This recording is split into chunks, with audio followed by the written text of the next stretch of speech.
Bonjour et bienvenue sur Homo Ludens, le podcast qui libère le potentiel du jeu. Dans chaque épisode, un acteur du monde du jeu témoigne des bénéfices du jeu dans son domaine d'activité. Aujourd'hui, j'accueille Philippe Hardy. Philippe utilise un type de jeu particulier pour mettre en situation les participants, les amener à prendre des décisions et à réagir à des aléas. Ce jeu, c'est le wargame ou le jeu de guerre. Dans cet épisode, Philippe met en évidence le potentiel du wargame dans un contexte de réflexion stratégique. Bonne écoute. Bonjour Philippe Hardy, bienvenue sur Homo Ludens. Est-ce que je peux te laisser te présenter ? Alors, bonjour Mathieu, oui bien sûr, merci beaucoup de m'interviewer aujourd'hui.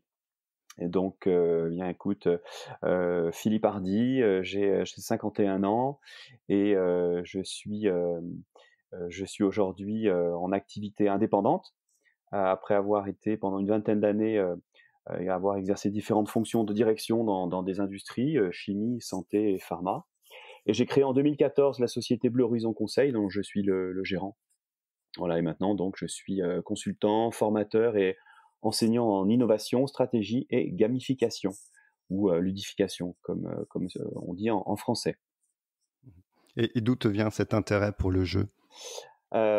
Eh bien, écoute, le jeu, je suis tombé dedans quand j'étais petit, puisque vers 15 ans, donc dans les années 80, j'ai acheté mon premier jeu, qui était un jeu en anglais avec une dizaine de pages de règles, je me souviens, ce qui à l'époque nécessitait un effort quand même de traduction et de compréhension, puisque c'était assez nouveau en France. Ce sont des jeux qui venaient des États-Unis, des wargames principalement. Voilà, et eh bien écoute, depuis cette date-là, je n'ai pas arrêté d'acheter des jeux, de jouer à des wargames en solitaire ou avec des amis.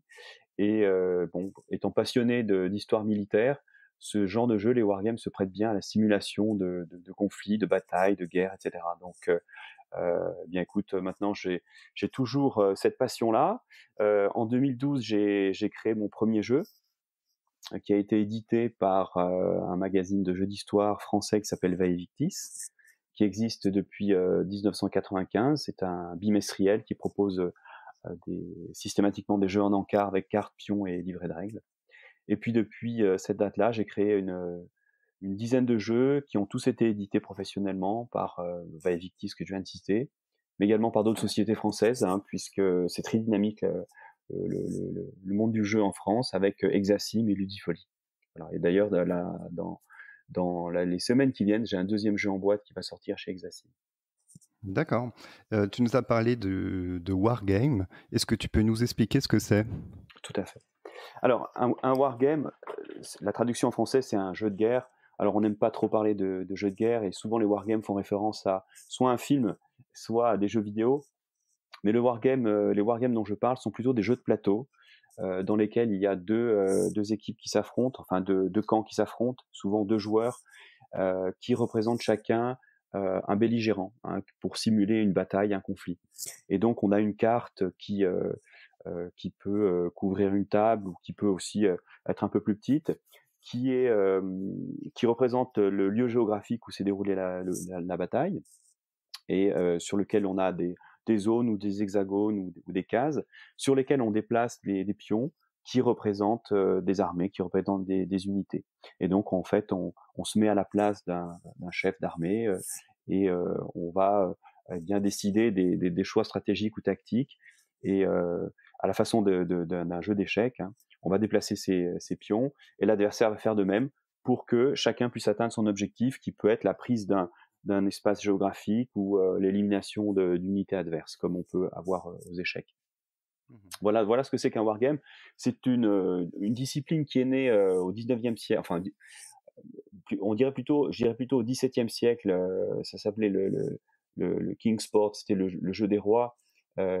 Ça s'est développé ensuite, ça a été repris par les états-majors, et notamment les états-majors allemands. Le terme était Kriegspiel, et donc c'était une façon de simuler des combats futurs ou des combats passés, d'en tirer des enseignements. Et ça s'est très développé au XXe siècle, notamment dans la deuxième moitié, à partir de 1950, notamment chez nos amis anglo-saxons, aux États-Unis, en Angleterre. Et c'est venu en France, donc d'un côté par le biais de grand public, je dirais, dans les années 80. Et aujourd'hui, c'est en train de se développer et puis eh bien, devenir même au niveau des états-majors, puisque l'armée française utilise des jeux depuis quelque temps. Mmh. Donc justement, ouais, dans quel contexte utilise-t-on un wargame? Tu as parlé des états-majors, est-ce qu'il y a aussi d'autres? Oui, aujourd'hui, c'est quelque chose qui est en train de se démocratiser. On va utiliser ça aussi bien à des fins civiles que militaires. Alors, heu, à des fins militaires, donc on comprend bien, l'utilité, bien de simuler des conflits armés, heu, tout en restant dans une salle, bien à l'abri. Et à des fins, je dirais civiles, c'est pour souvent simuler des crises, crises humanitaires, ou bien, tout simplement de simuler finalement le le monde réel, où on a des concurrents qui viennent, et ben, finalement, conquérir vos parts de marché. Et donc là, on a intérêt à se mettre à la place d'un concurrent, heu, ou de jouer son entreprise pour voir comment le concurrent va réagir, quelles actions on peut mener, etc. Voilà. Alors, heu, aujourd'hui, pourquoi j'ai utilisé des jeux, donc comme je l'avais dit, j'ai créé mon activité en 2014, et aujourd'hui je suis consultant, formateur, enseignant, en innovation, stratégie et gamification. Et bien j'ai croisé ça avec ma passion du jeu. Et bien je me suis dit qu'il y avait un intérêt à croiser ces deux univers-là. D'une part parce que la stratégie d'entreprise, heu, consiste à répondre à des questions qui sont: où va-t-on et comment y va-t-on? Et cette démarche-là se fait en 3 étapes, hein, avec une analyse, un diagnostic, prise de décision, puis un plan d'action. Et c'est exactement cette démarche-là que l'on joue, quand on joue à un wargame. C'est-à-dire on va analyser une situation, la sienne, celle de l'adversaire. On va établir un diagnostic, et en fonction des objectifs que l'on va avoir à mener, eh bien, on va prendre des décisions, et puis mettre en place un plan d'action, c'est-à-dire qu'on va déplacer ses troupes, euh, aller à la confrontation, essayer d'emporter cette confrontation. Voilà, donc c'est ce point-là qui m'a intéressé, c'est que la stratégie, finalement, elle est très transversale. On la trouve dans l'univers militaire, mais dans l'univers des entreprises. Ça, c'est une des premières choses. Ensuite, concernant la partie que je connais bien, qui est le management de l'innovation, eh bien, c'est une démarche qui est assez incertaine, qui nécessite de prendre des risques et qui ne mène pas toujours au succès. Et donc, il est intéressant d'apprendre de ses erreurs et d'oser prendre des décisions. Et en fait, le jeu en général, et le wargame en particulier, c'est vraiment la place idéale pour tester, essayer, et sans prendre de risques. C'est-à-dire qu'on est à l'abri, et les décisions qu'on va prendre ne vont pas avoir de conséquences graves. Donc ça, en fait, le jeu ouvre un espace spécifique où nos choix n'ont plus de conséquences, hein. C'est un moyen de prendre des décisions sans risque pour les participants et l'entreprise. Donc voilà pourquoi j'ai souhaité utiliser les jeux dans un contexte professionnel. Mmh. D'accord. Est-ce que tu remarques aussi des bénéfices par rapport, heu, aux joueurs? Parce que donc là, le jeu, le wargame permet de transposer, par exemple, le processus de prise de décision d'une entreprise dans un jeu. Oui. Est-ce que c'est les participants à un wargame sont aussi, plus à même, du coup, de prendre, des décisions quand c'est un jeu que dans La un vraie vie. autre cadre, Oui, oui, bah, pas oui. forcément la vraie vie, mais il y a peut-être d'autres manières d'aider à prendre des décisions qui n'utilisent pas de jeu. Est-ce que du coup le jeu apporte des choses en plus? Alors oui, oui, oui, bien évidemment, parce que, comme je le disais, il n'y a pas de risque. C'est-à-dire que, les conséquences, si on prend une mauvaise décision, eh bien, il ne va pas y avoir de conséquences graves. Et en plus, ce qu'il y a d'intéressant, c'est qu'on va pouvoir analyser, le choix, cette décision-là, et ses conséquences. Donc c'est ça qui est intéressant. Hem, voilà, d'une part. Et les personnes que l'on va mettre autour d'une table vont être, je dirais, détendues, décomplexées, ce qui fait leur jugement va pas être, je dirais, perturbé par, ben, tout le stress de l'environnement qu'il peut y avoir. Donc, en fait, on va être vraiment dans les meilleures conditions possibles pour apprendre, pour, eh bien, échanger avec ses collègues, avec les autres membres de l'équipe, et faire ces choix-là, éclairés en fonction des événements de l'analyse qui a été réalisée par l'équipe.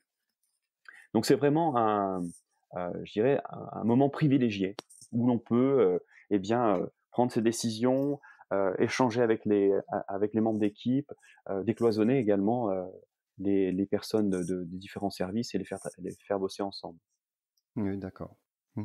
Et quels sont les avantages et inconvénients par rapport à un jeu vidéo ou un jeu de rôle? Alors oui, alors le jeu vidéo. Alors le jeu vidéo, effectivement, aujourd'hui il y a pléthore de jeux vidéo, mais on est toujours derrière un écran. On peut être en contact avec, on peut jouer en ligne effectivement, mais on est derrière un écran. Heu, Moi ce que je souhaitais, puisque les jeux que je propose sont des jeux de plateau, hein, on réunit les gens autour d'une table. Les gens vont être en confrontation directe, ils vont voir leurs adversaires et on va pouvoir échanger avec eux. C'est-à-dire que, on est dans, la concrétisation. L'adversaire n'est pas abstrait.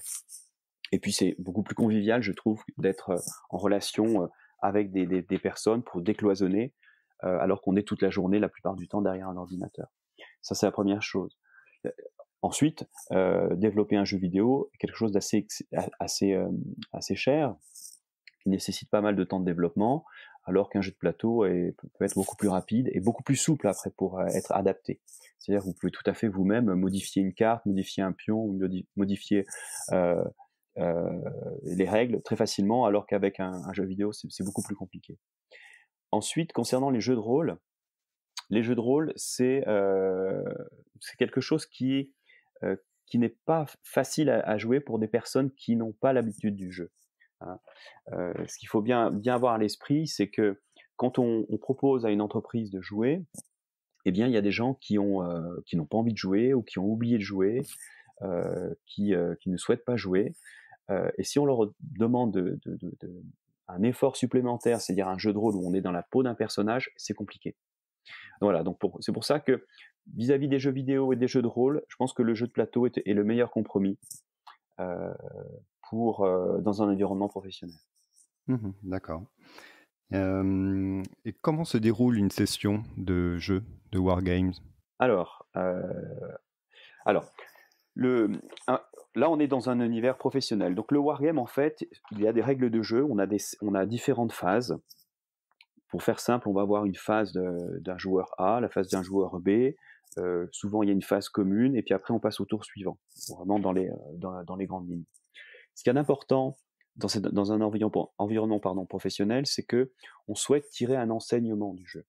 Donc, il y a une partie, effectivement, où on va jouer, où on va mettre les personnes en confrontation. Donc, c'est la plupart du temps, ça va être équipe contre équipe, hein, équipe de 2, 3, 4, 5, 6 personnes. Et donc ils vont jouer, l'adversaire va réagir et jouer sa phase, et ensuite on va marquer une pause, et cette pause va être consacrée au débriefing, pour que les joueurs puissent échanger et apprendre sur les choix stratégiques et leurs conséquences. Voilà. Et ensuite, on va passer à la phase suivante, il va y avoir une deuxième phase de jeu, un deuxième tour de jeu, pardon. Ça permet également, donc ces phases de débriefing, eh bien, d'ajouter des éléments un peu plus complexes pour rendre le jeu un peu plus réaliste. Euh, Ce qui fait que les joueurs vont apprendre petit à petit, hein. Ils vont faire une partie simple, un ou deux tours de jeu assez simples, puis on va rajouter un peu de complexité. Par exemple, on peut rajouter des éléments aléatoires dans un jeu, ce qui fait que les participants vont devoir réagir à ces éléments aléatoires. Je parle d'aléas et non pas de risques, hein, les risques, eux, sont déjà identifiés. Là, c'est vraiment quelque chose d'aléatoire qui n'était pas prévu. Voilà comment ça se passe. Alors, bien évidemment, les règles doivent être assez simples, hein. On parle de 2 à 3 pages de règles, et elles doivent être facilement présentées à l'oral. C'est-à-dire qu'il va y avoir un support que l'on va donner aux participants avant de démarrer, et l'animateur, parce qu'il y aura un animateur, va expliquer le jeu à l'oral. Voilà comment ça se déroule euh, une séance de wargame. Et quel est le travail à faire en amont? Est-ce que le jeu est développé avec les parties prenantes? Oui, oui, tout à fait. Alors, ça, c'est une très bonne question, parce que euh, dans un univers professionnel, il ne faut pas que le jeu soit déconnecté de l'univers dans lequel les personnes évoluent. Il ne faut pas que ce soit déconnecté, parce que il faut embarquer les personnes. Il faut que ce soit immersif. Il faut qu'ils puissent se raccrocher à des choses tangibles qu'ils ont l'habitude de voir. Et donc, pour ce faire, eh bien, on va d'abord échanger sur les objectifs du jeu. Qu'est-ce qu'on cherche à atteindre? C'est-à-dire, ça peut être tout à fait rechercher de la cohésion d'équipe, décloisonner les services, mais également, ça peut être de mettre les personnes en situation de prendre des décisions, mettre les personnes en situation de réagir face aux aléas, ou tout simplement de mener un objectif commun et un objectif personnel. C'est-à-dire, voilà, on doit atteindre mon objectif, on doit prendre en compte le collectif, mais à la fois, il ne faut pas qu'on néglige son objectif personnel.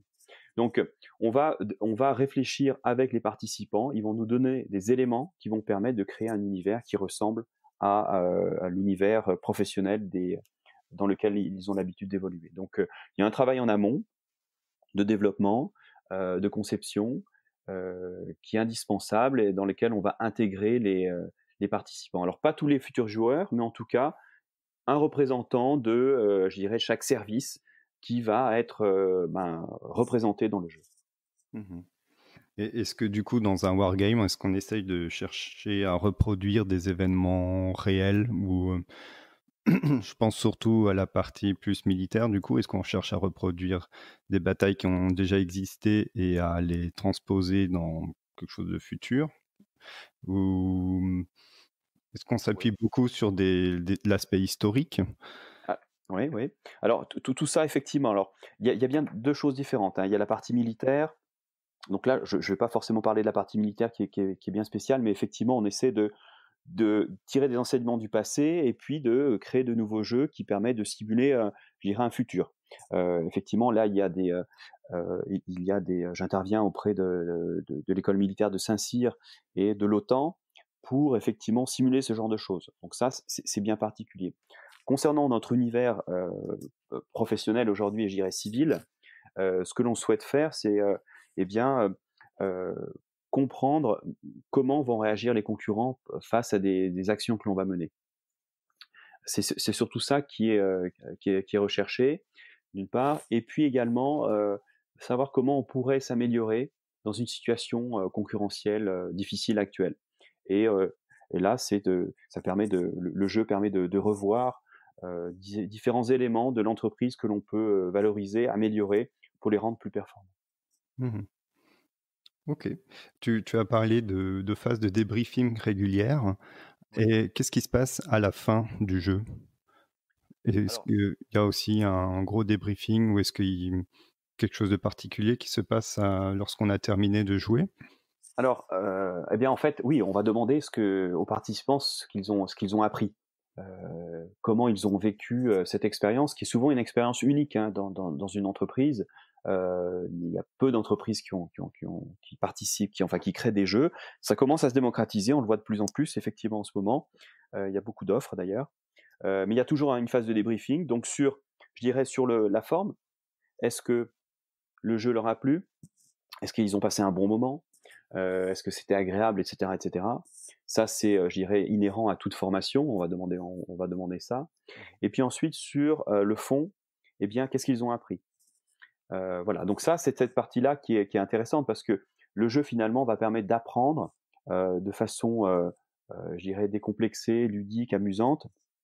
On apprend sans, et c'est quelque chose qui n'est pas descendant puisqu'on va participer. C'est pas un enseignement. On participe. Et là, on leur demande effectivement tout ce qu'ils ont pu en tirer et tout ce qu'ils pourront en tirer pour leur avenir professionnel, hein, leur quotidien. Ça, c'est très important, effectivement, cette phase finale de débriefing. D'ailleurs, il ne faut pas oublier que dans la phase de débriefing, comme c'est un jeu, il y a une compétition, eh bien, il y a des gagnants, donc il y a toujours une remise de trophée. D'accord.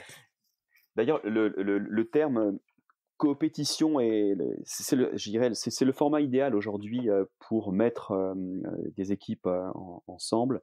C'est-à-dire que coopétition, c'est un mélange de compétition inter-équipe et de collaboration intra-équipe, hein. C'est-à-dire que on va mettre des personnes, 5, 6 personnes ensemble qui vont constituer une équipe et qui vont eh bien, se confronter à d'autres équipes qui ont les mêmes formats. Mmh. Voilà. Voilà donc l'intérêt aussi du débriefing, c'est bien de donner le trophée aux gagnants, à ceux qui ont été, je dirais les plus performants. D'accord et du coup, quel retour as-tu des joueurs? Est-ce que ça leur plaît? Est-ce que ça Alors, ouais. Eh bien, écoute, donc les jeux auxquels j'ai participé, que j'ai animés, il y en a 2, hein. Enfin, j'ai créé 2 jeux. Heu, Ça, ce sont les exemples concrets, de jeux que j'ai déployés. Donc ce sont 2 jeux de plateau. Le premier s'appelle Go or No Go et le second s'appelle Générisk. Donc en fait, heu, ce sont des jeux qui mettent en face de différentes équipes. Donc le jeu de Go or No Go met en face à face 2 équipes. L'une représente une entreprise et l'autre représente l'adversaire, le concurrent. Voilà. Donc ce jeu est basé sur des éléments de la chaîne de valeur de Porter, qui est un économiste, hein, qui permet de confronter chaque activité qui crée de la valeur de l'entreprise à celle du concurrent. Et donc en fait, on va essayer d'être mieux disant que le concurrent dans chacune de ces activités qui créent de la valeur dans l'entreprise. Donc ça va être, on parle de logistique entrant, de la production, logistique sortante, marketing et vente et SAV pour les principales. Et donc, on va leur dire, voilà, vous vous confrontez à votre adversaire, est-ce que là vous êtes meilleur ou est-ce que lui il est meilleur? Et donc par un système de déplacement de marqueurs de pierres comme blanche ou noire, comme on trouve dans le jeu de Go, eh bien on va dire, voilà, moi ici, mettons, euh, j'ai un rapport de force de 1 contre 2, il est bien meilleur que moi, donc qu'est-ce que je peux faire pour eh bien, rééquilibrer ce rapport de force, voire l'améliorer? Et donc, on demande aux participants eh bien, d'imaginer un plan d'action qui permettrait d'être mieux disant que le concurrent sur cette activité particulière.